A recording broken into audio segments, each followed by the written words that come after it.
Bonjour à toutes et à tous. با درود به دانشجویان به پا خاسته میهنمان، با درود به تمام دوستان، یاران و کسانی که سالهاست در کنار بنیاد محسن اشجودی هستند. قبل از اینکه ویدیوی مصاحبه با ریاضیدان به نام سدریک ویلنی که عضویت افتخاری بنیاد محسن اشجودی را با گشاده رویی پذیرفت و آن را وظیفه خود دانست برای دفاع از دانشجویان و استادانی که پشتیبان مطالبات بر حق دانشجویانشون هستند، توضیح کوتاهی در مورد این ویدیو لازم است که خدمتتون بدم. به خاطر وقت بسیار کم آقای ویلنی، مصاحبه در شرایط اضطراری در کافه نزدیک مجلس نمایندگان فرانسه انجام شد. گفتگوی کامل با سدریک ویلنی در فایل PDF با ترجمه فارسی ضمیمه این فیلم کوتاه است برای کسانی که میخوان اون رو دنبال کنند یا پخش کنند و به اون استناد کنند. توضیح دیگر در مورد برنامه‌ای است که قرار بود به دعوت بنیاد محسن اشجودی اوایل نوامبر در یکی از مکانهای علمی بسیار معتبر در قلب پاریس اجرا شود. با وجود پشتیبانی به جد اعضای افتخاری بنیاد محسن اشجودی من جمله خود سدریک ویلنی، محققین معتبر، رؤسای بعضی از دانشگاه‌ها من جمله دانشگاه معتبر سکله، استادان و یاران بنیاد محسن اشجودی که همگی در سال 2021 برای آزادی دو جوان نخبه فیزیک یونسی و مرادی از انجمن پشتیبانی کردند و خواستار آزادی آنها شدند. شما میتونین اون رو، البته این کامپانیو ما در وبسایتمون درج کردیم که میتونید اون رو دنبال کنید. با تمام اینها و اینکه روزی مشخص با تاریخ مشخص برای این گرد همایی از طرف مؤسسه بسیار معتبری به ما اعلام شد برای تدارک کارها، متاسفانه به دلایلی که سدریک ویلنی در مصاحبه توضیح می‌دهد ما نتوانستیم این گرد همایی رو در دفاع از دانشجویان بی‌دفاع که مطالباتشان را به طول صلح طلبانه در گرد همایی‌های دانشگاهی ابراز کردند برگزار کنیم. متاسفم که تا به امروز موفق نشدیم این گرد همایی را برپا کنیم که با تقدیر از استادان شریفی که از دانشجویانشان حمایت می کنند، استادانی که سیاسیوار و اشجودیوار پشتیبان آنها هستند، خواستار همبستگی جامعه علمی فرانسه شویم. اما این امر را ما دنبال خواهیم کرد. در ضمن این به هیچ وجه دلیل بر بی‌تفاوتی جامعه علمی فرانسه نیست. غیر از توضیحاتی که سدریک ویلنی در این ویدئو به شما ارائه خواهد داد، باید بگویم که بسیاری از استادان، رؤسای دانشگاه‌ها، دستاندرکاران وزارت علوم و غیره در فرانسه در کنار ملت ایران و خصوصاً جوانان و دانشجویان و دانشگاهی‌ها هستند. با سپاس از همه آنها اعلام می‌کنیم که دستاندرکاران انجمن ماها در پاریس دقیقه از تلاش برای همبستگی هرچه گسترده‌تر از دانشگاهیان دست نخواهند کشید و پافشاری خواهند کرد. ما با روشنفکران و دیگر اقشار جامعه مدنی فرانسه و اروپا در ارتباطیم و از آنها حمایت تام آنها را برای استادان شریفی که با تهدید و ارعاب در کنار دانشجویانشون هستند خواستار خواهیم شد. ما نگران فرزندان این مرز و بوم کهن هستیم که آینده ایرانند، مرز و بومی که بستر علم و فرهنگ چندین هزار ساله است. ما هرچه در توان داریم را در خدمتشان خواهیم گذاشت. به زودی از طریق وبسایت ماها به معرفی دیگر اندیشمندان و اهل قلم و فرهنگ فرانسه که زادگاه منشور جهانی حقوق بشر است خواهیم پرداخت. آنها حامیان پاقرص شما هستند. از این مطمئن باشید. همچنین در برنامه‌های دیگر اهدافمان را و کارهایی را که امیدواریم بتونیم پیش ببریم در دفاع تمام عیار از فرزندان ایران به اطلاع خواهیم رساند. با سپاس فراوان از طرف انجمن ماها و تک تک کسانی که در این راه ما رو یاری میکنند. و سپاس از سدریک ویلانی. Merci encore à Cédric Villani. Merci.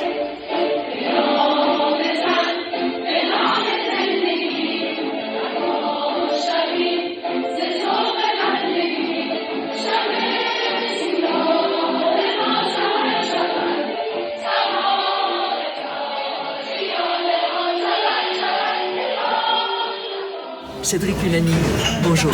Bonjour Farima Choudi. Merci beaucoup de votre temps, pour votre temps. C'est tout naturel. Je suis honorée que vous ayez accepté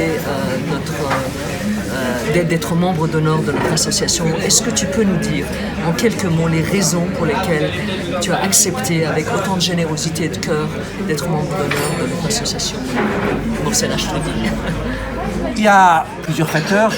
D'abord une association qui porte un nom prestigieux et qui s'ancre à la fois dans les questions démocratiques, sociales, intellectuelles, universitaires, sous le patronage d'un universitaire réputé. Mais ensuite la sensibilité toute particulière de l'Iran et de tout ce que ça représente. Pour moi, pour la discipline.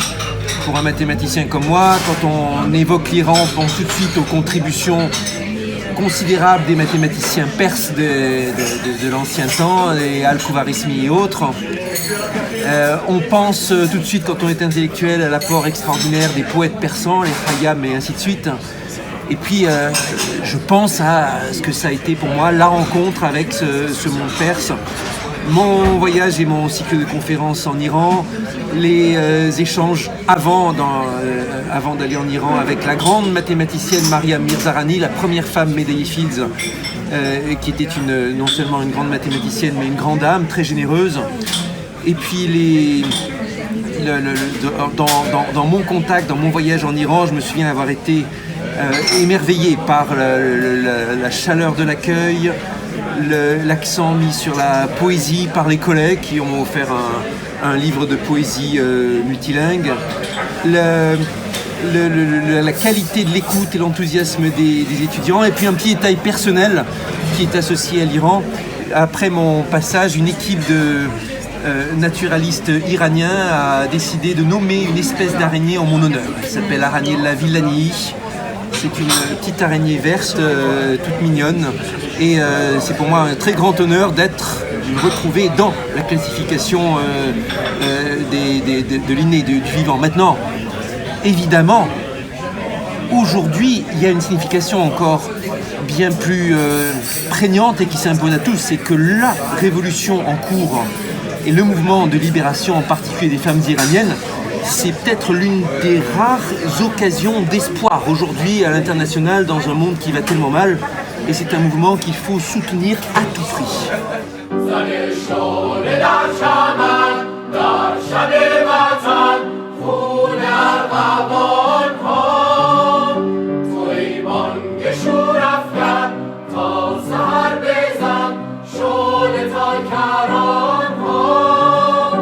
La culture, c'est ce qui nous lie, et cet état de concentration commune, admiration commune pour un objet, une chose, une coïncidence, une œuvre, une création qui fait que les individus dans la société vont se sentir spontanément attirés par une action commune. C'est très important, pas de lien dans une société sans une base culturelle commune. Elle peut être historique, elle peut être artistique. Et la mathématique, j'aime bien le singulier, ne fait pas exception à la règle. La culture mathématique fera que les savants, les scientifiques seront respectés, que les institutions seront pérennes, que les budgets seront assurés, que les enfants pourront étudier la discipline sans avoir le sentiment de quelque chose qui leur est étranger. C'est tellement important que je consacre une partie de mon activité professionnelle à ce genre de choses. Par exemple, en mettant sur pied des cycles de rencontres réguliers entre mon organisme de recherche actuel, l'Institut d'études scientifiques, et les élèves des établissements scolaires du voisinage. Que je suis très impliqué dans mon autre établissement, l'Université Lyon 1, avec l'organisation, les liens avec le tissu local, associatif et entrepreneurial, en particulier à travers les questions algorithmiques. que je suis impliqué dans une association qui milite, systémique, qui milite pour favoriser les carrières des jeunes femmes en sciences et en technologie. En particulier en insistant par le biais culturel sur l'appétence qu'on peut avoir, l'appétit qu'on peut avoir pour la discipline. Et oui, ça doit les sciences doivent se démocratiser, se porter dans l'espace public. Encore hier soir, non loin d'ici, dans un cinéma, j'animais un débat autour d'une question technique, pas mathématique, mais quoique, qui est la question de l'énergie nucléaire, avec les différentes technologies comparées, les grands débats de société et techniques qui viennent à la fois. Et l'une des conclusions majeures, c'était que le sujet nucléaire, on ne peut pas l'appréhender si on ne voit pas les questions culturelles et politiques en même temps que les questions techniques et technologiques. Et cela est très important pour nous, pour l'avenir de la science, pour l'avenir de la société.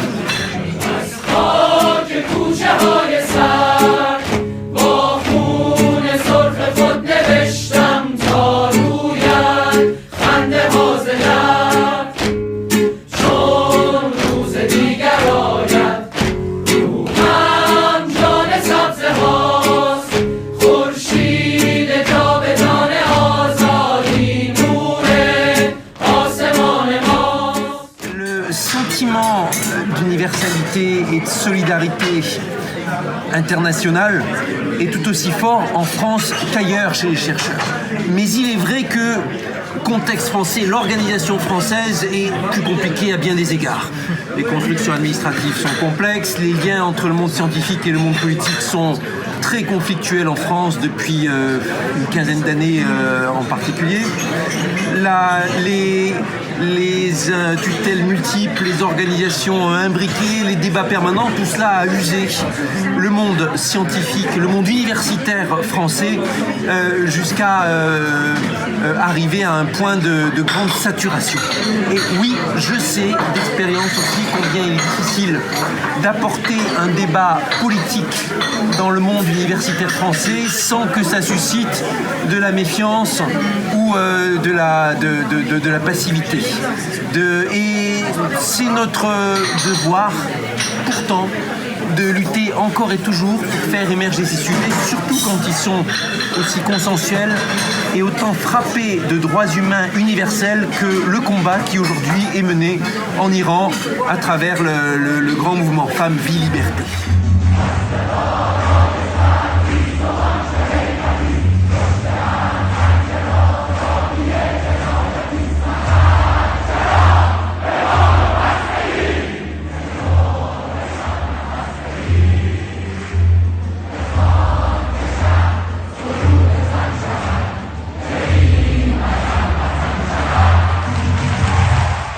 D'abord, il y a un peu partout dans le monde, et chaque fois qu'il y a des sujets de droits humains, quelques universitaires qui s'engagent et parfois payent un lourd tribut. Moi-même, j'ai été l'un des soutiens très engagés pour mon collègue mathématicien turc Tuna Altinel, en poste à l'université de Lyon, qui s'est retrouvé emprisonné de façon arbitraire en Turquie pour avoir simplement assisté à une réunion menée par des mouvements kurdes indépendantistes.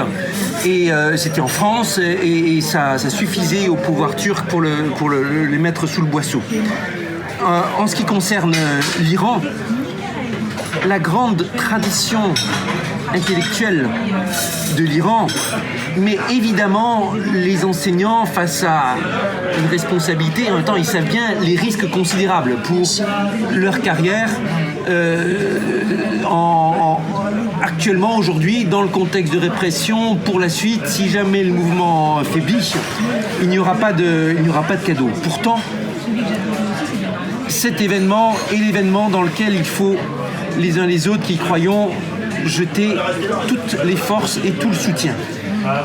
Ça n'a rien à voir en termes d'ampleur avec les mouvements de 2009 qui avaient été... il s'agissait d'émeutes à l'époque. Ici, il s'agit d'une révolution en cours. Est-ce que la révolution aboutira ou pas? Tout dépendra de l'ampleur du soutien central qui sera apporté. Il y a une responsabilité historique, et au moment dans ce genre de moment historique, Il n'y a qu'une seule voie, suivre la voie de sa conscience de façon engagée et résolue, ou vivre pour le reste de sa vie avec le regret. Et en ce qui concerne les étudiants, la jeunesse, mais aussi les universitaires qui sont très sensibles à l'aspect international, je dirais, le monde entier vous regarde et espère en vous.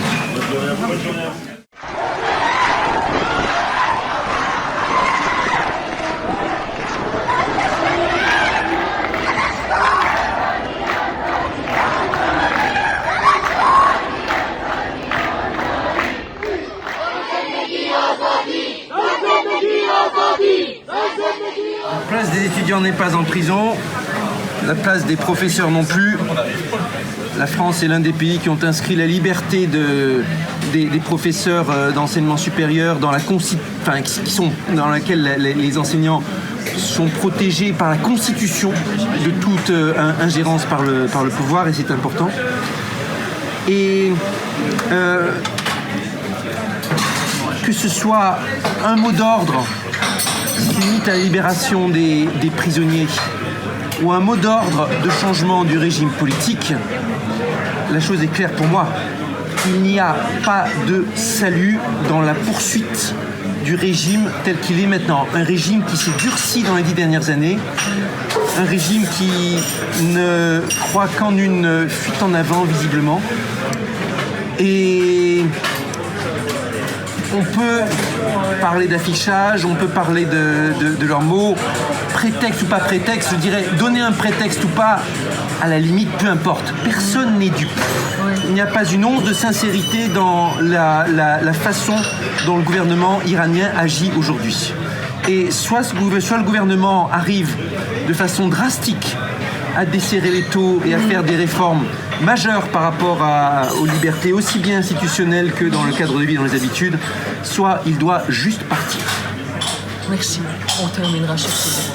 Merci beaucoup, Cédric. Avec le petit slogan.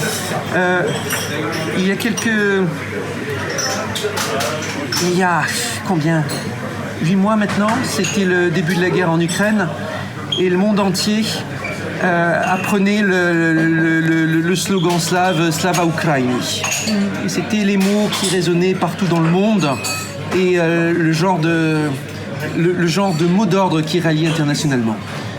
Aujourd'hui, et depuis pas longtemps, le monde a appris un autre slogan. Je le prononce mal, mais Zendeyi, Yadi, et c'est l'un de ces moments où un slogan résonne dans le monde entier, où le monde entier se demande et espère qu'il arrivera à percer. Merci, merci Cédric.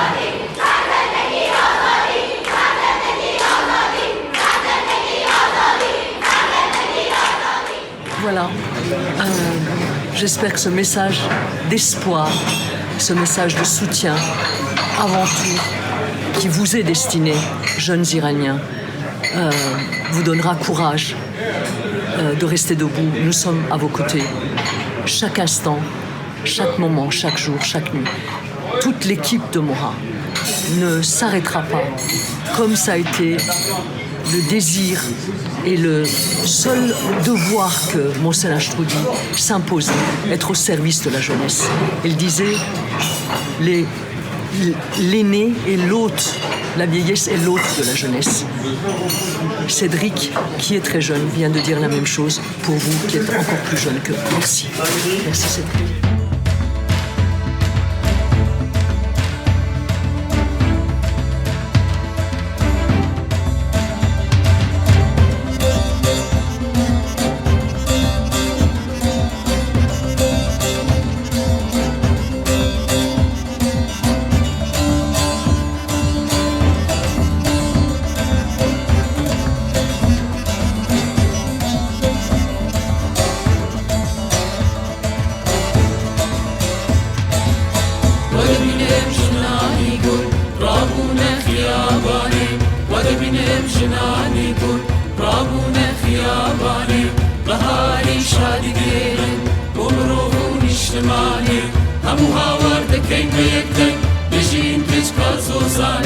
بجین بو اجتماعی بجین بو کردستان